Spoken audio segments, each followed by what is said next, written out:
Welcome to Quantum RX, the podcast that teaches you how to move beyond stuck emotions and trauma for mind, body, and spirit healing. I'm your host, Dr. Stephanie Davis. Today is going to be an interesting one because we're going to be talking about authenticity. And I have so many feelings surrounding this word. It's not that I hate it, but I hate buzzwords or words that are co-opted for clicks. And I feel like that happens so often now. There are so many people who show up, on the vast internet and social media that use words like manifesting and mindfulness and authenticity. And they're doing it for clicks.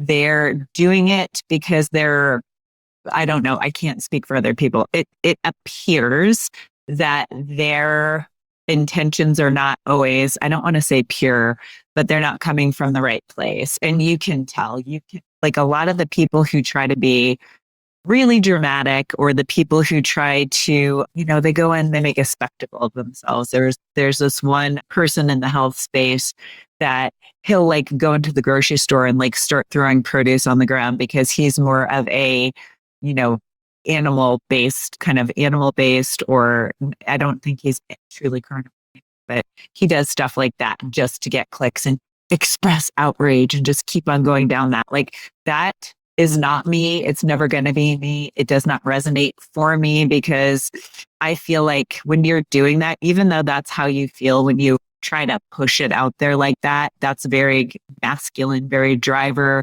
very, it feels like I'm going to shove this down your throat. Like recently, a few people have sent me some podcasts to watch, and literally within a couple minutes, not even, I would say one of them, it wasn't even a minute. I couldn't even listen to it because the person was just so incredibly over the top and pushing and like literally like just throwing this stuff at you. And I was like, that's not the way that I operate. Like I know a lot of people who are in this greater health space. I've been in it for 20 years, and there's definitely, you can tell the people who have done the work and sit in their own authenticity and their strength. And then the people who are doing things just for clicks and to be controversial or to be like extra, that is not me. And this is my opinion. As always, this is my own opinion. And that doesn't mean it's right. It's just where I'm coming from.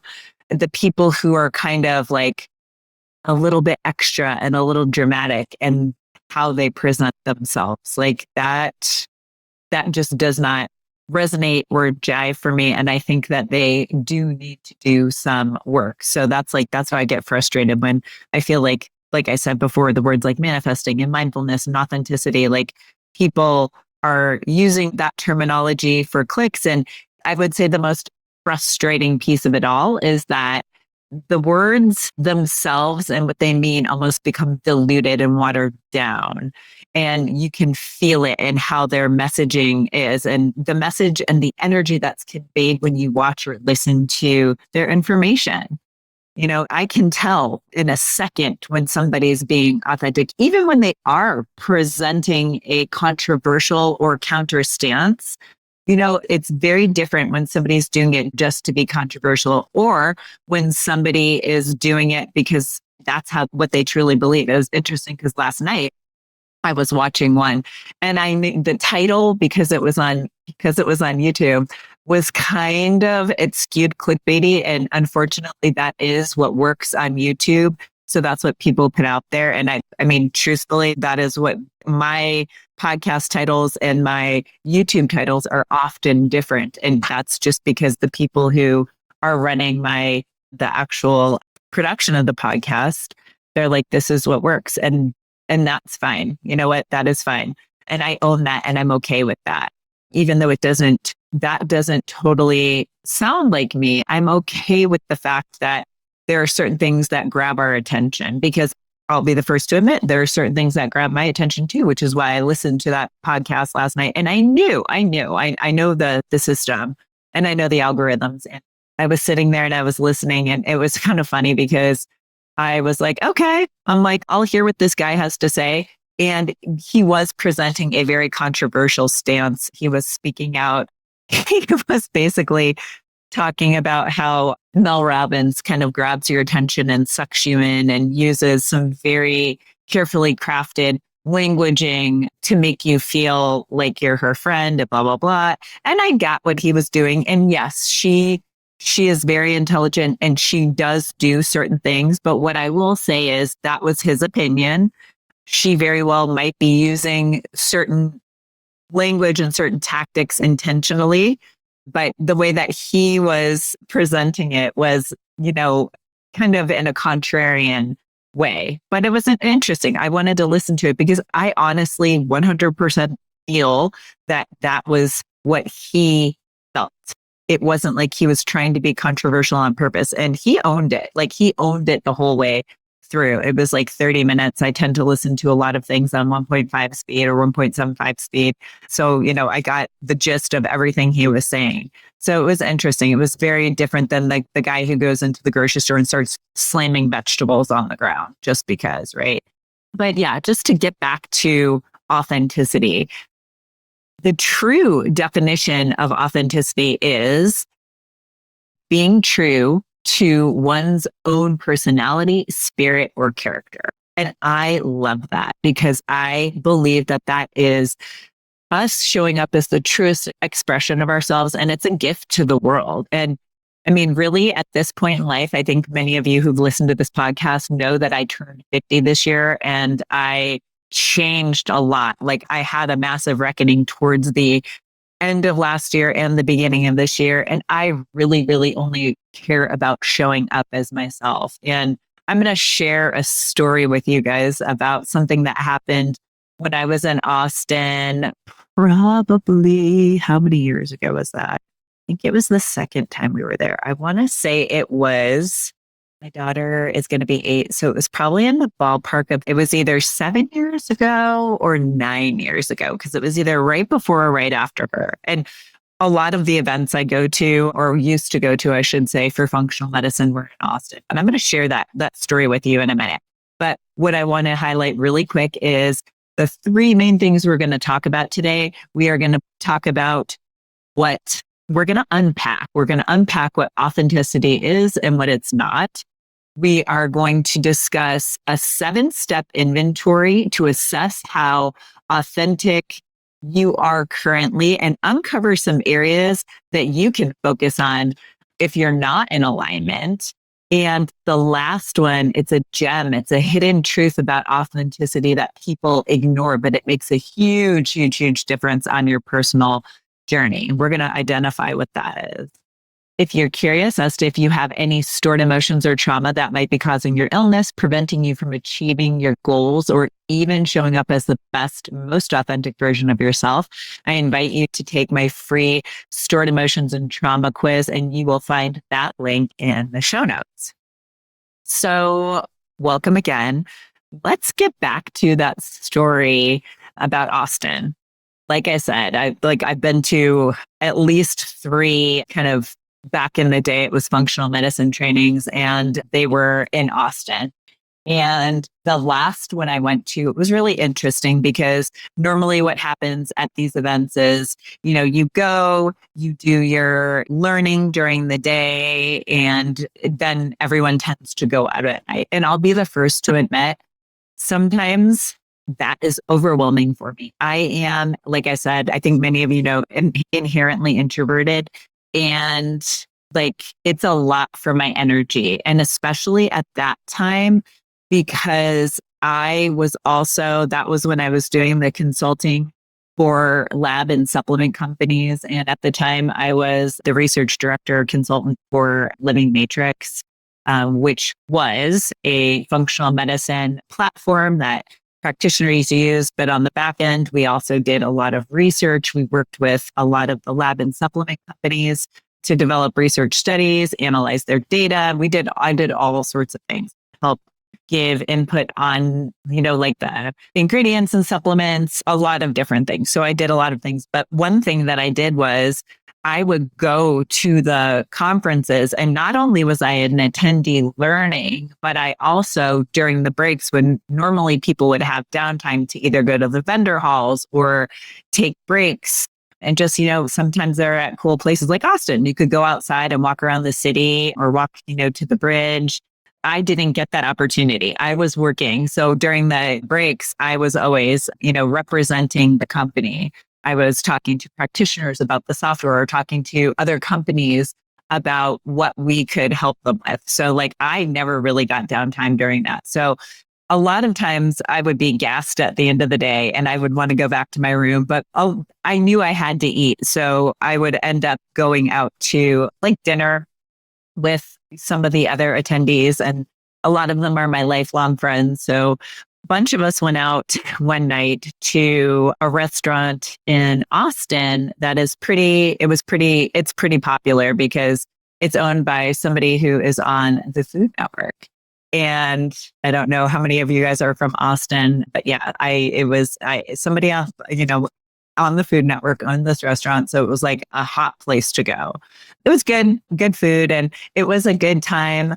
There was probably a group, I want to say there was like 8 of us. And it was interesting because, we had a really good time. Everyone just kind of hanging out and connecting. And as we were leaving, one of my friends who is, I want to say she's probably 8 years older than me now. She is closer to 60 than she is to 50 because actually when we were at that event, she had I think it was right around her turning 50. So like I said, it was either 7 or 9 years ago. So we'll put her in the ballpark of 57 to 59 years old, which I think is accurate because we have another really good friend of ours amongst that group who is 7 years older than me, or like 6.5 years old. And so, yeah, that makes sense. That makes sense that she would be in the ballpark of 57 to 59. So back then at this time, she was 50, and she walked by a table of probably 8 to 10 young women who were in their 20s. And it looked like they were really super dressed up. They looked really cute. And it looked like they may have been celebrating something. I don't know if it was like a bachelorette or something of that nature. I honestly don't remember all of the details. I just remembered they were dressed up really, really nice and looked cute. And my friend, as we were walking out, stopped because this table was literally right by the front door. The place as we were walking out. And she just made a comment about like how beautiful all the girls looked and to enjoy this period of life. And I will also say she had children who were in that like area of life, one who was in college and one who had just graduated college, just telling them to like enjoy it and make the most of it because this time is like short lived. And if that had happened to me, I would have been like, thank you so much. Like, I have always appreciated the wisdom of people that were older than me. And it's not that I can say like, I didn't find like, especially in my late teens, early 20s, like older people annoying sometimes, because yes, that could be the case because of, I'm going to call it out, immaturity, because it is immaturity. And just where you are in life, like you're very egocentric and think you know everything. And then as you get older, you realize you don't, which is why you could not pay me. You couldn't pay me to go back to that age. I would not go back to before 40, like 40, 45. Like I'm so much more comfortable with who I am and my place in life. But anyways, back to these girls. These girls like kind of like laughed at her and like started making fun of her. And we were just like, it was kind of funny as we walked out the door because it showed who these girls were. Obviously, I would say if they were presenting the way they were like more about being superficial and like liked by their friends and thinking that they were cool because that is what they presented as, right?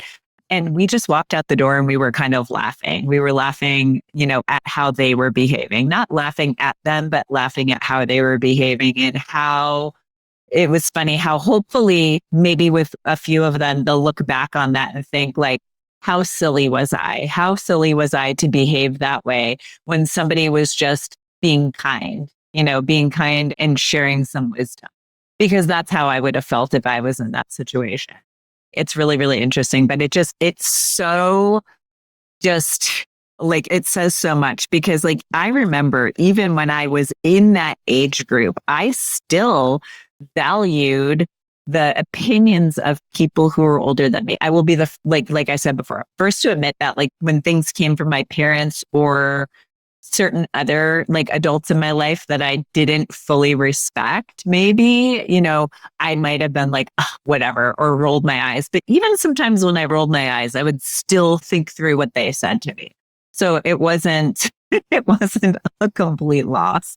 So it's very interesting to think about that. And in a couple of podcasts, I think it's going to be two. I think we are on episode 19. I think episode 21 is going to be a podcast. We're going to be diving into that, some of that space of being younger and being immature and the ego and basically things of that nature. I'm not going to let the cat out of the bag, but that's what we're going to be talking about. And I'm going to be interviewing a guest, and it's going to be a very interesting and special podcast. So keep your eyes out for that, or ears, eyes and ears, eyes if you're on YouTube, ears if you're just listening. But yeah, that one's going to be really interesting. So let's get into what authenticity is and what it's not. So we talked about what it actually, the definition, the dictionary definition is being true to one's own personality, spirit, or character, right? And so let's unpack that a second. The first big thing that I want to talk about is authenticity. Just like you as a person, it's not static. It is being true to yourself as this version of you, right? And you can evolve. So just like when I was young, or talking about those girls, they were probably being pretty true to who they are. And hopefully, you hope that you grow up from that standpoint, but they were being authentic, just like my friend was being authentic, right? They were being authentic at their place in life. And granted, there was probably 25 years between the two of them. And it showed in that interaction, right? And that's not to say you can't have like 20 somethings that, young 20 somethings that are the opposite of that, because that's true. I mean, I have friends who are, I always say like 27 to 77, because it's true. I've got some friends who are like in that late 20s, mid to late 20s group. And I have some friends who are in their 70s, and I value and appreciate all of them for the points of view that they share with me, the fact that they share their whole selves with me, the fact that they're all open to continually doing the work and evolving, which is what we're talking about in this point.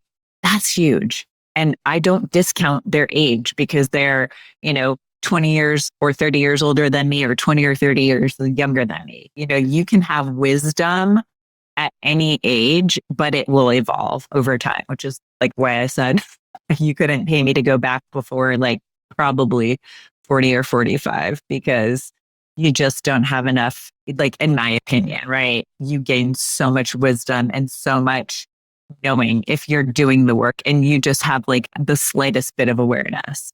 So yeah, go back to that point, it's not static. It's not a one moment in time, it is literally healing, and self-growth are a lifelong process. That in and of itself makes authenticity inherently a lifelong process too.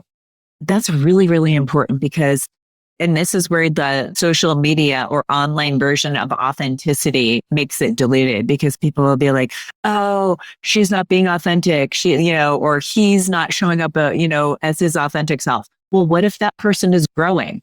What if that person is changing their mind? What if that person is in a process or a season of life where things look messy? It's okay, right? Think about this. Who you thought you were at 5 years old or 17 years old or 23 years old is very, very different who you are than who you are today. And I would bet on that. Like, it's funny because my husband has said to me, he'll be like, I'm still the person that you met. Like, we ended up getting together. And I'm like, no, you're not. That person was in graduate school, and no, you're not, because we were very different people back then, and our priorities were different, and our views on life are different. he is an amazing person, and he and I have both grown a lot. We've grown as individuals and we have grown together. And that is something that makes our relationship very strong because of that. Because even when one of us is down, and we've had our ups and downs, right? When one of us is down, we support the other person. And that's not to say it looks perfect, because it sure as heck doesn't. It is messy, but it's a process, and we're there for each other, and we come out stronger on the other end. And that's really, really important. That's also another teaser for that episode. 2 episodes from now, we're going to dive into that, because this showed up as like us speaking our authentic truth, or I should say me speaking my authentic truth on the podcast has showed up as shade for him. And we're going to dive into that. That's why, season 2, episode 21 is going to be very important and interesting and fun to unpack. So just, again, it's going to be really, really interesting. I don't want to like dive too much into any of this, because we're going to be talking about that stuff in 2 episodes. So then we're going to talk about now the second point. What I was just talking about is a perfect segue.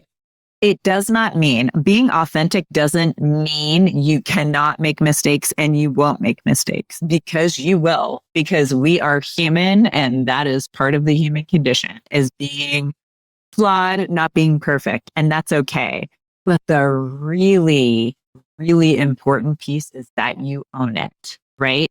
Don't try to avoid it. Don't try to shy away from it. Just own it. We all make mistakes. That is something that I'm really trying to teach my kids right now. Like, they had a big mess up yesterday. My daughter was at Target. We were getting some groceries, and she bought this little toy thing. She has some money she earned from her report card. So she bought this thing, and I thought it was pretty benign, but it wasn't. When we got back to the car, my husband and I were in Costco at that point, and we got back out, and there was like this gluey stuff, pink glue stuck to the side of my car. And I was just like, oh my gosh. And what I said to the kids, we were frustrated. So we said something to them, and they both got really upset. And they're like, oh, I'm so ridiculous. I'm stupid. I'm this, I'm that. I'm like, no, you're not.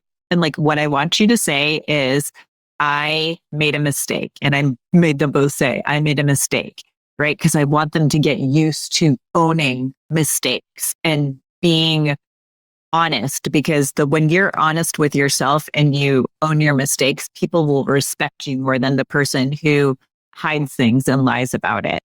And if you are somebody who tends to do that, if you don't own your mistakes, just start trying to own it, because it erodes at your authenticity, and it erodes at your self-worth when you lie, avoid, hide, all of those things. So just a quick tip, if you are somebody who does tend to do that, just try to own it.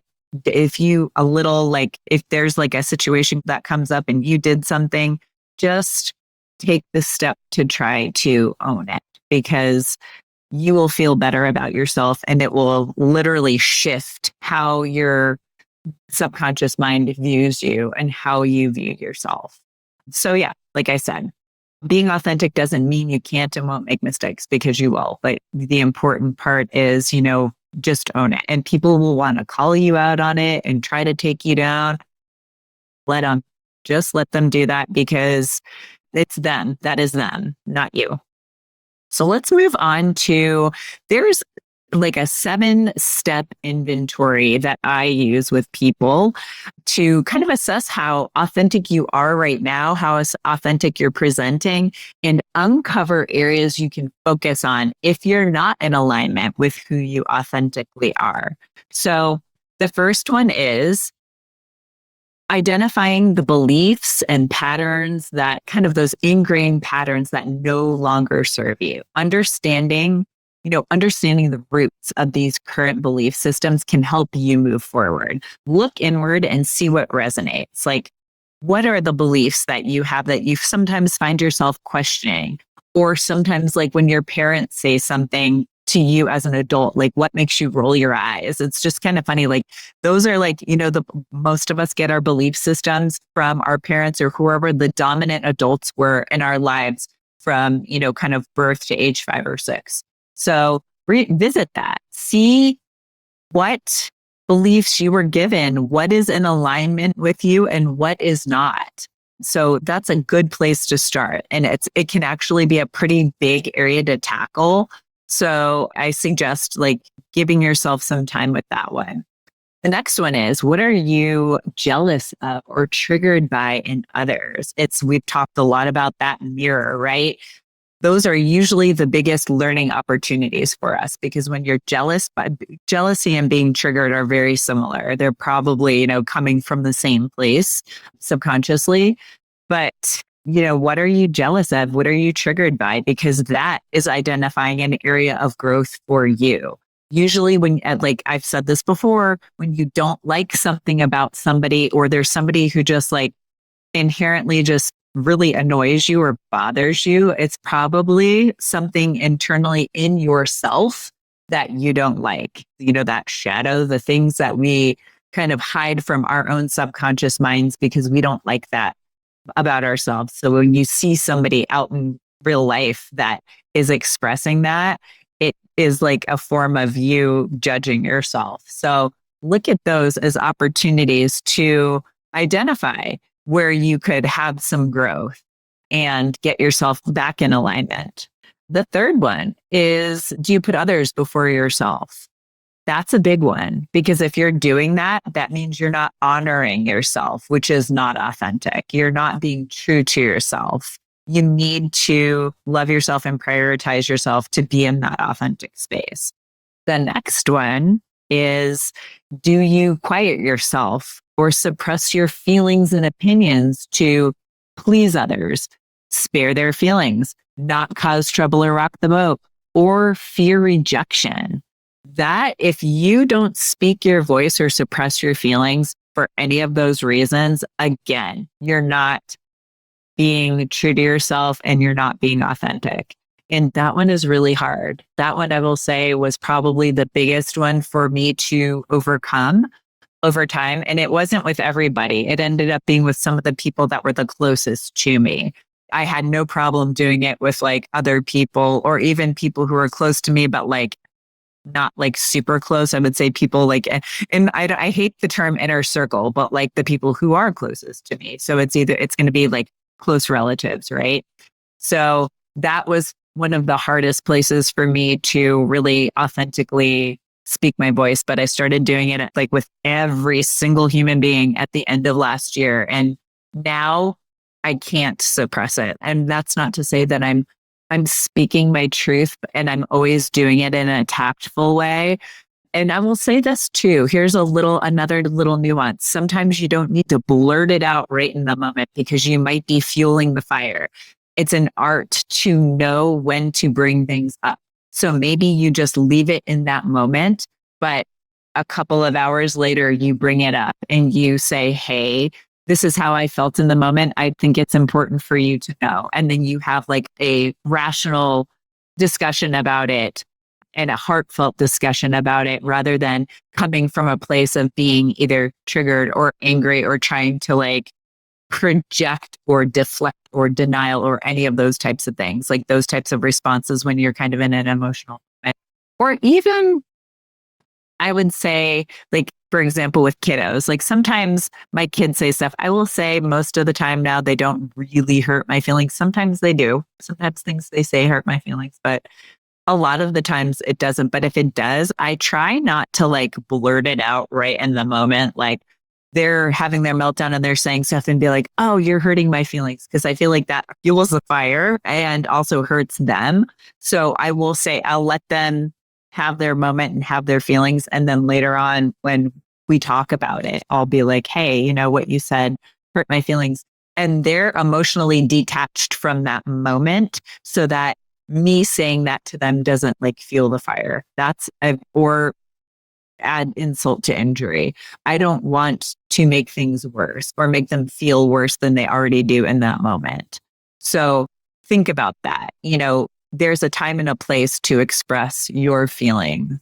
Number 5 if you don't like being alone. If you don't like being alone, that's a big one. Like, if you don't like being alone, that means there's probably something about yourself that is making you anxious or you don't like. So again, that's another kind of like box to check. If you don't like being alone, what are the things? Why don't you like being alone? Do you feel anxious? Do you ruminate? Are there a lot of like thoughts going through your head? Do you not like just allowing for your thoughts and feelings to be? Are you uncomfortable sitting with your feelings? These are all areas you can work on. Are you codependent in relationships? This kind of alludes to the point that we were just at, but like being codependent and putting your happiness in like making somebody else responsible for your happiness, again, not true to yourself. That one's pretty self-explanatory. But if you are codependent, that means that you're, again, not comfortable with yourself. And it kind of harkens to our last point number 7, you don't trust yourself. And this is one where some people inherently know, like we'll be having a conversation when I'm working with somebody and I'll say, do you trust yourself? And they get that internal ping. Like they know that there's something inside that they don't trust. But for some people, it's not that simple. It's not the level of awareness that they don't trust themselves. So that might be something that you figure out later on. Like I've had clients and patients that I work with have that realization where they're like, as we're going, through a lot of the stuff we're talking about right now, they're like, oh, I really don't trust myself. But that was not something that was really on their radar at the beginning, right? So it's something that might be inherently, it's a knowing that you have to some degree. And it also might be something that you discover along the way in this journey of finding authenticity. So that's a 7-step inventory you can use to assess kind of how authentic you are in the moment. And like I said, uncover some areas that you can focus on to get back into alignment and get on that path of being authentic. Like what I said before, authenticity is just a part of the process. And I would say it's more of a byproduct of doing the work, of doing the inner work, because that's how I feel like I finally got comfortable in my own skin fully and discovered, my authentic self and my voice. It was doing all of the work and letting go of the masks and letting go of the like validations and feeling the need to be seen by certain people or like showing up as the version of myself that they thought I was. I let go of all of that. And now when people try to project that onto me, like my body physically rejects it. So it's like, I know that I am standing in my authenticity, but I'm also going to say, like, I know that my authentic self is evolving. I mean, it shows up in my interactions with people. It shows up in my closet, in my house, things like decor related things. Like I'll get rid of that, clothing, people in my life, like people who are just not, I still have friends from different stages of life, but sometimes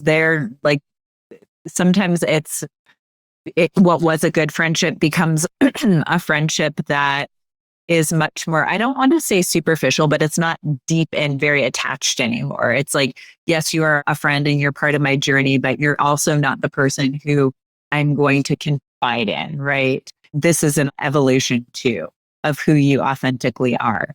The last main point we are going to talk about today is the hidden truth about authenticity that people ignore, but makes a huge, huge difference on your journey. And it's interesting because it is mourning or grief. And we've talked about that a lot recently in the past, several months on the podcast, because authenticity requires mourning. And this is huge because this is what I was doing at the end of last year. And I just had the realizations that this was part of the process and I didn't use these words. But it just, thinking about this podcast, it came to me. You have to grieve the person you thought you were supposed to be, right? The life you thought you were going to have, or the life that you thought you were supposed to want, the the approval you thought you needed. I kind of just spoke to this. It's like the grieving of this. Somebody used the analogy. It's like slowly letting the air out of a balloon you've been carrying for years and years. The analogy I use in my work is, the hot air balloon. You're this hot air balloon and you're stuck on the ground because all the sandbags are still attached. But as you release them one by one, the emotional baggage, the expectations, the validation, the desires, all of the masks, the facades, all of it. As you release all of this, you get to become who you were. I always say, and what I do, it's full circle, coming back to who you are. And then you can rise, you can soar through the sky like that beautiful hot air balloon. And it's literally when you're going through this, every tear you shed in that mourning process and that grief, every tear you shed, every exhale, every sigh, it makes room for who you really are.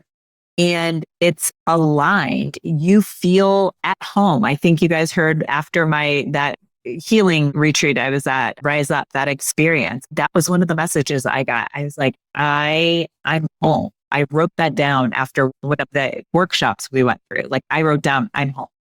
Because you feel it. You feel it in your bones. You feel it deeply in your soul.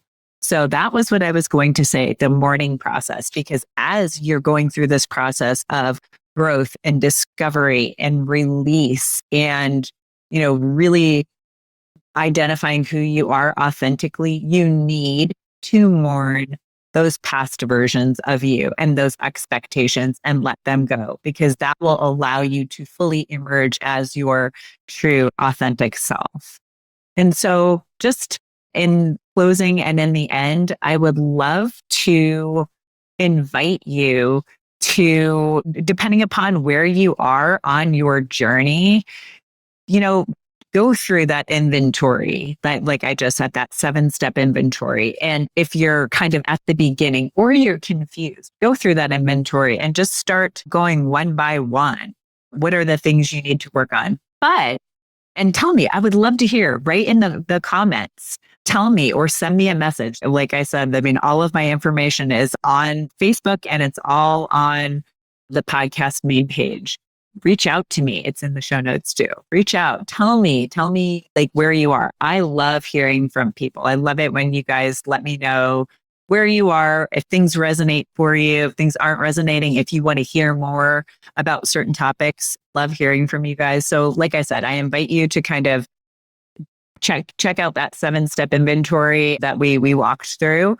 Also, a lot of those questions are in the stored emotions and trauma quiz. They're in the very last section, because that section of it is really kind of getting into how stored emotions and trauma show up in your life and your relationships and your authentic you, not just the kind of physical, biochemical, and, kind of other relational aspects of it. It like kind of shows up as like how you behave, the behavioral aspect of it.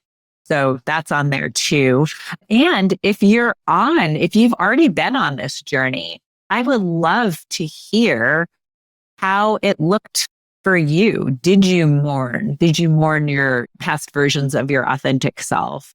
Have you embraced who you are now? Do you find that it feels good to be authentic? Because for some people, it's not always inherently positive at the beginning. It can be a little jarring because it is so different than who they thought they were or what people thought they should be. So in any case, sending you all lots of love. And until next time, I can't wait to hear from you. If you made it this far, I truly appreciate you. Remember, knowledge is just the beginning. Taking action is what truly sparks change. If you're overwhelmed and don't have enough energy to make it through the day, I invite you to book a free 20-minute coaching call with me. It's a no-obligation chat where we can discuss your health goals and how I might be able to help you achieve them. Visit the link in the episode description to book that call. Until next time, keep striving for wellness, and remember, you have the power to not just survive, but thrive in motherhood.